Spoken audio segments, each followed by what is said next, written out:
مسلمانوں تمہیں پتہ ہونا چاہیے کہ جنت میں کون کون سی نعمت تمہیں ملے گی اور سب سے بڑی نعمت کون سی آپ کو جنت میں ملے گی، اس کا تو خاص کر آپ کو پتہ ہونا چاہیے۔ چلیے بتاتے ہیں مفتی سلمان اظہری صاحب نے کیا بتایا ہے۔ سب سے بڑی نعمت کو ضرور سن کر جائے کہ جنت کے اندر سب سے بڑی نعمت کون سی ملے گی۔ پہلی بار آئے ہوں چینل پر تو فالو اینڈ سبسکرائب کر لینا، کیونکہ ہمیشہ اچھے اور سچے پیغام آپ کو یہاں پر ملتے رہتے ہیں۔ آئیے شروع کرتے ہیں۔ جنت کیا ہے میرے عزیزو؟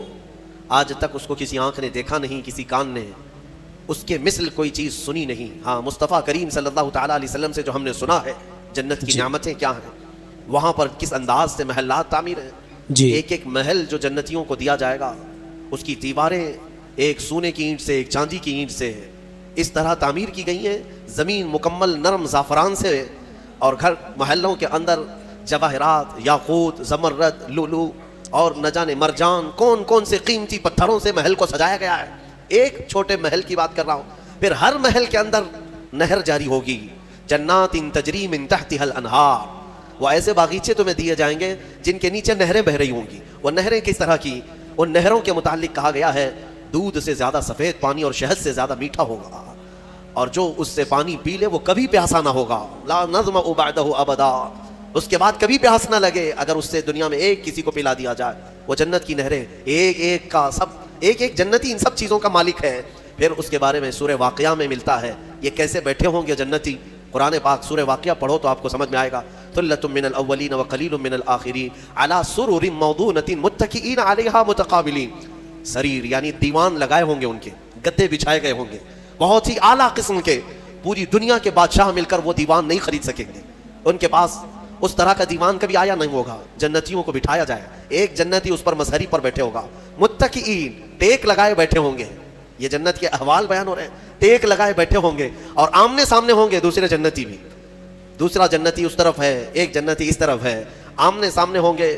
یطوف علیہم ولدان مخلدون، وہاں خوبصورت لڑکے خدمت کے لیے مامور ہوں گی۔ وحور عین کامثال اللؤلؤ المکنون، اور اللہ فرماتا ہے بڑی بڑی آنکھوں والی حوریں، ایسی جیسے کہ چمکدار موتیوں کی طرح ایک ایک جنتی کو 70 حوریں خدمت میں دی جائیں گی۔ وہاں پر کیا ہے؟ نہ بیمار ہونا ہے، نہ سر درد آنا ہے، نہ بخار، نہ سردی۔ جنت میں نہ غم ہے، نہ کسی چیز کا خوف ہے۔ خوف کس چیز کا ہوتا ہے؟ مرنے کا ہوتا ہے، موت تو آنی نہیں ہے۔ کوئی چیز چلی جائے گی، فوت ہو جائے گی تو اس کا غم ہے، وہ چیز ہونا نہیں ہے وہاں پر۔ ڈر بیماری کا ہے، بیمار ہونا نہیں ہے۔ پھر پلس کبھی ایسا ہوا کہ پیٹ درد سے آدمی بے چین ہوتا ہے، بے قرار ہوتا ہے، جنت میں نہ کبھی کسی کو پیٹ درد ہونا ہے، نہ کسی کو طہارت استنجا پکانے کی حاجت ہونی ہے، کیونکہ وہ نوری جگہ ہے، جو کھائے گا وہ نور ہی نور ہے، نور ہی نور ہے، اس کا فضلہ نہیں، نور کا فضلہ نہیں ہوتا، کچرا نہیں ہوتا۔ تو جنت میں کسی چیز کی فکر نہیں، اسی لیے قرآن میں جگہ جگہ اللہ نے فرمایا لا خوف علیہم ولا هم يحزنون، نہ ان پر کسی چیز کا خوف ہوگا، نہ کسی چیز کا غم ہوگا۔ اسی لیے میرے عزیزو جنت کی چاہت رکھو، اس سے بڑھ کر کے کیا ہے؟ جنت میں ایک محل کیسا دیا جائے گا پتہ ہے؟ جنت فل ہو چکی ہوگی، فل ہو چکی ہوگی، سب سے اخیر میں ایک بندہ آئے گا، حساب دیتے دیتے دیتے زمانہ گزر گیا، جنتی جنت میں جا چکے، سب کا فیصلہ ہو گیا، لاسٹ آنے والا، سب سے اخیر میں آنے والا جنتی پتہ نہیں کتنے 100 سال بعد آئے گا، بخشش ہو گئی، اس کی سزائیں ختم ہو گئیں، اسے بھی نکال کر کے لایا گیا۔ جنت میں وہ آیا، دیکھا ساری جنت بھری ہوئی، سب کے محلات لگے ہوئے ہیں۔ ظاہر سی بات ہے انٹرنس پر سیدھے ہی آتے ہی بڑے بڑے محلات اور سب کے نام لگے ہوئے ہیں۔ یہ حسرت سے دیکھنے لگا، میں بہت تاخیر سے آیا، مجھے جگہ ملے گی یا نہیں ملے گی؟ سب سے اخیر میں آنے والا جنتی، تو وہ جنت میں اندر آئے گا، رب تبارک و تعالیٰ سے پوچھے گا کہ مولا میری جگہ ہے یا نہیں جنت میں؟ رب تبارک و تعالیٰ فرماتا ہے جنت میں اس بندے سے پوچھتا ہے تیری کیا خواہش ہے؟ جنت میں یہ محلات سب کو جو دیے گئے وہ کتنے بڑے ہوں گے میں انداز آپ کو بتاتا ہوں۔ اس بندے سے پوچھا گیا، وہ بندہ کہتا ہے میرے لیے کوئی جگہ ہے یا نہیں؟ اللہ تعالیٰ فرماتا ہے اے بندے تو دنیا سے آیا، دنیا میں رہا، زمین پر رہا، زندگی گزارا، وہاں سے آیا، اب تیرے لیے جنت ہو گئی، پوری دنیا جتنی بڑی تھی کیا اتنا بڑا محل تجھے دے دوں؟ جنت میں اتنا بڑا ایک محل تجھے دے دوں؟ وہ خوشی سے مولا کی بارگاہ میں اچھلنے لگا، مولا اتنا بڑا محل، اگر اتنی بڑی نعمت مجھے مل جائے تو کیا کہنے؟ رب تعالیٰ فرماتا اے بندے کیا تو اس بات پر راضی ہے کہ دنیا کے برابر، 2 دنیا برابر میں ایک محل دے دوں؟ دگنا، دنیا جتنی بڑی ہے اس سے بڑی۔ وہ بندہ خوشیوں سے جھومتا جا رہا ہے، یہاں تک کہ رب تعالیٰ اضافہ کرتا جا رہا ہے۔ حدیث پاک میں ہے اللہ تعالیٰ نے فرمایا کہ پوری دنیا کے برابر 3 گنا بڑا محل تجھے جنت میں دے دوں۔ وہ اش کرنے لگا، مولا یہ میری حیثیت سے زیادہ ہے اور تیرے فضل کے لیے کوئی چیز کمی نہیں ہے۔ پھر مولا تبارک و تعالیٰ حکم دے گا کہ اس بندے کو جو دنیا سے آیا، سب سے اخیر میں آیا، پوری دنیا کے برابر 3 گنا بڑھا کر کے اسے محل دیا جائے. یہ سب سے اخیر میں آنے والے کا ہے. جو شروع میں جا چکے ہوں گے ان کے محلات کتنے بڑے ہوں گے, اور جنت کی وسعت کو تم اندازہ بھی نہیں کر سکو گے. وہ کتنی بڑی ہے, کتنی چوڑی ہے, نہ تمہارے کیلکولیشن میں آ سکے گا, نہ حساب میں آ سکے گا. جنت کو کس قدر پھیلایا گیا ہے میرے عزیزوں. اب نعمتیں ایسی ہیں کہ اللہ تعالیٰ فرماتا ہے جنتی جب جنت میں جائیں گے, کلما رزقوا فیہا من ثمرۃ رزقا قالوا ھذا الذی رزقنا من قبل. جس چیز کی خواہش ہوگی نا وہ ان کا کھانا وہاں سامنے رکھا ہوگا. پھل کھانے کی خواہش, وہ جو کھانے کی خواہش کریں گے جنتی وہ وہاں پر خدمتگار جنت میں لا کر ان کے سامنے رکھ دیں گے. اور فرمایا گیا کہ ہر بار ایک ہی قسم کے پھل کی طرح شکل ایک ہی ہوگی اور مزے الگ الگ ہوں گے. ایک ہی چیز لائی جا رہی ہے. تو جنتی ہو سکتا ہے آپ نے سیب کھانے کی خواہش کی, لایا گیا. بعد میں کیلا کھانے کی خواہش کی گئی, پھر ویسے ہی سیب کی طرح ہی شکل لائی گئی. پھر بعد میں آپ کو گوشت کھانے کی خواہش ہوئی, تب بھی سیب کی طرح ہی چیز لائی گئی. تو جنتی کہیں گے کہ یہ کیا ہے, جب جب ہمیں رزق دیا جا رہا ہے ایک ہی طرح کا دیا جا رہا ہے.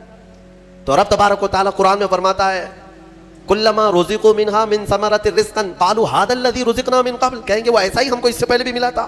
اللہ فرمائے گا وہ ایسا نہیں ہے, وہ اتوا متشابہا, بلکہ اس سے ملتا جلتا ہے, لیکن تم کھاؤ جو تمہارے من میں لذت چاہیے وہ اسی میں مل جائے گی. جنت کی نعمتوں کو ہم کیسے بیان کر سکیں میرے عزیزوں. پھر اس سے بڑی نعمت یہ ہے کہ جنتی کے لیے اتنی آزادی کہ وہ پوری جنت میں جہاں چاہے گھومے پھرے, سیر کرے, وہاں کی جنت کی نعمتوں کو دیکھے. جنتی کی کبھی خواہش ہوگی وہ عرض کرے گا کہ مولا میں سیر و تفریح کے لیے تیری اولیاء کے دربار دیکھنا چاہتا ہوں, اسے لے جایا جائے گا. اللہ تعالیٰ کے جو محبوبین ہیں اولیاء ان کے پاس جنتی کو لے جایا جائے گا. میرے عزیزوں وہ کیا سہانا منظر ہوگا جب تم غوث پاک کو بھی دیکھ رہے ہو, غریب نواز کو بھی دیکھ رہے ہو. جسے چاہتے ہو اسے دیکھنے کی غرض سے تم جنت میں تفریح کے لیے, سیر کے لیے نکلے ہوں گے. یہاں تک کہ جنتی خواہش کرے گا کہ مولا میں تیرے رسول کے صحابہ دیکھنا چاہتا ہوں, مولا میں تیرے انبیاء کے محلات دیکھنا چاہتا ہوں, لے جاؤ اسے ابراہیم علیہ السلام کے پاس, موسیٰ علیہ السلام کے پاس, عیسیٰ علیہ السلام کے پاس, جتنے انبیاء ہیں سب کے دربار میں جاتا رہے گا, جنت میں سیر کرتا رہے گا. وہ وقت بھی کیسا ہوگا جب تم خواہش کرو گے مولا میں محمد رسول اللہ کے محل میں جانا چاہتا ہوں. کہا جائے گا لے جاؤ, وہ جنت الفردوس کے اعلیٰ مقام پر ہوں گے اپنے صحابہ کے ساتھ, لیکن زیارت تمہیں بھی ہوگی. رسول کریم صلی اللہ تعالیٰ علیہ وسلم کے دربار میں بھی جنتی پہنچیں گے, ہر ایک کو دیکھیں گے. پھر جانتے ہیں جنت کی سب سے بڑی نعمت کیا ہے, سب سے بڑی نعمت کیا ہے. جنت کی سب سے بڑی نعمت یہ ہے کہ رب تبارک و تعالیٰ فرمائے گا بندے سب کی تو نے زیارت کی, اب حجابات ہٹاتا ہوں تو میرا بھی دیدار کر لے. اللہ رب العزت وہاں پر حجابات ہٹائے گا, اور بندے کے لیے سب سے بڑی نعمت یہ ہے کہ جنت میں بندہ اپنے رب کا دیدار کرے گا. وجوہ یومئذ ناظرہ الی ربہا ناظرہ. قرآن میں اللہ فرماتا ہے وہ چہرے کیسے چمک رہے ہوں گے جو اپنے رب کی طرف خوشحالی میں دیکھ رہے ہوں گے. تو میرے عزیزوں پتہ چلا آپ کو جنت کے اندر سب سے بڑی نعمت آپ کو کون سی ملے گی. اللہ رب العزت کا دیدار ہوگا, اور دیدار مصطفیٰ ہوگا. سبحان اللہ. جن کے لیے ہم مچلتے ہیں, جن کی ایک جھلک دیکھنے کے لیے آج مسلمان بےتاب رہتا ہے, کہتا ہے آقا اپنا دیدار کرا دیجیے, آقا خواب میں ہی تشریف لے آئیے آقا. تو میرے عزیزوں لیکن یہ جنت کی نعمتیں ایسے نہیں ملنے والی ہیں. جی ہاں, جنت کی نعمتوں کو حاصل کرنا ہے تو خوش اخلاق بننا ہوگا, نمازوں کی پابندی کرنی پڑے گی, کبھی کسی کا دل نہیں دکھانا ہوگا, کبھی کسی کا حق نہیں مارنا ہوگا. آپ کو ہمیشہ اپنے اندر عاجزی پیدا کرنی پڑے گی, اپنے اخلاق کو, اپنے کردار کو, اپنے کردار کو اچھا بنانا ہوگا, صاف ستھرا بنانا ہوگا. میرے عزیزوں ایسے جنت نہیں ملنے والی ہے. ہاں بڑے آسان نہیں ہے جنت ملنا میرے عزیزوں.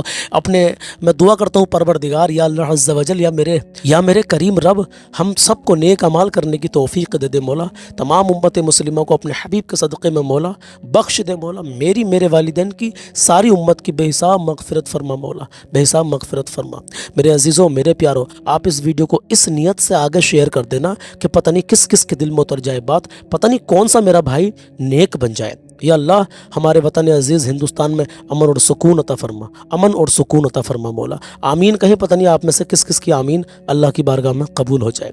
تو دعا کریں مولا کی بارگاہ میں, ہمیشہ دعا کریں. جو پریشان حال ہیں ان کے لیے دعا کریں, جو بیمار ہیں بیماروں کے لیے دعا کریں, جو بے گناہ قید میں ہیں ان کے لیے دعا کریں, جو پریشان حال ہیں ان کے لیے دعا کریں. میرے عزیزوں انشاءاللہ تعالیٰ آپ کی دعا بھی اللہ کی بارگاہ میں پھر قبول ہوگی. آپ تمام مومنین کے لیے دعا کریں میرے عزیز. اس ویڈیو کو آپ آگے شیئر ضرور کرنا میرے عزیز. اللہ حافظ. ملتے ہیں کوئی نئے پیغام میں اگلی ویڈیو میں. اپنا خیال رکھیے گا. اللہ حافظ. ہندوستان زندہ باد.